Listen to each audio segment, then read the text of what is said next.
In this video, we're going to go over the important things to remember in starting your SBW 8500 single bale wrapper.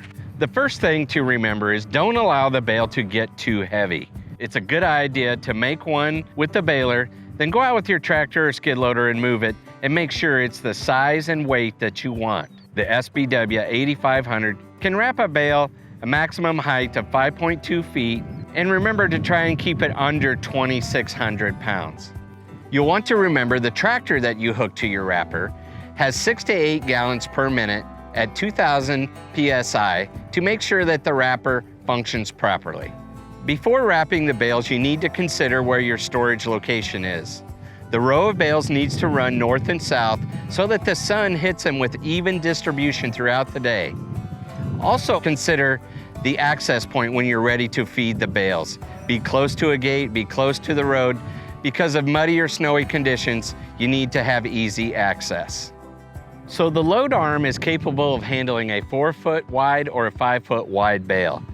It is currently set in a 5-foot wide position with the bolt being located in this position. You'll also want to adjust the bale stop. The reason you adjust this is so that the bale lines up with the bobbins on the table. So a 4-foot bale, you would slide this ahead a little further to line up on the table. We're set up for a 5-foot wide bale. We're going to remove this bolt, slide the load arm in to be able to accommodate wrapping a 4-foot wide bale.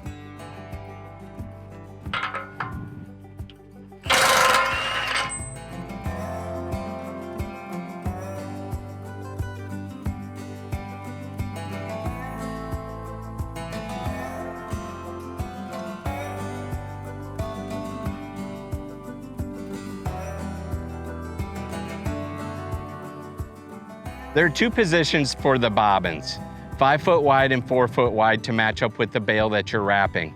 If you're going to move them to the 4-foot position, remove the roll pin, move the bobbin ahead to its 4-foot location.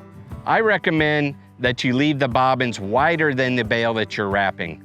The bale will load onto the table in a more correct position, and it makes the wrapping process go more smoothly. So there are 2 ways to dump the bale off of the wrapper when you're done wrapping. The standard way is the end will drop down, the bale will roll off the end of the wrapper. The other way, which is the more preferred way, is to end tip the bale. To enable the end tip function, you need to rotate the turntable, raise the cradle, and then install the end tip arm.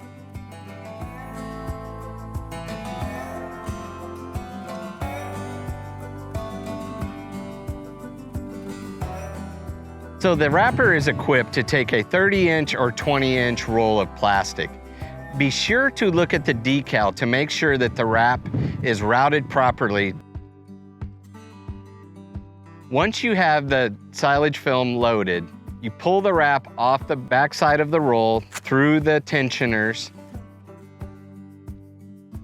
You can tie it off in this location, but in my experience, you'll have much better luck if you tie the wrap off in this location.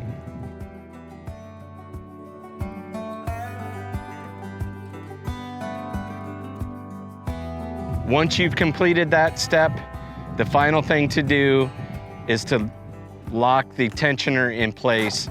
Now that we've set up the wrapper, we need to adjust the number of wraps that are going to be applied to the bale. I suggest a minimum of 24 wraps, which is 6 layers that will be applied to the bale.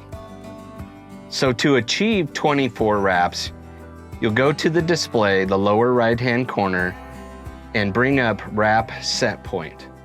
To achieve 24 wraps, I'll increase to number 24.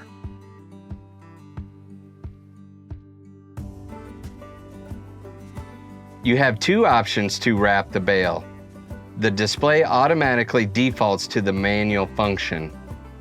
In the manual function, you will need to manually load the bale, wrap the bale, and dump the bale to get the bale wrapped properly. To switch to the automatic function, you push the button, and this will bring up the automatic function. At this point, you just hit start and the wrapper will complete all the functions.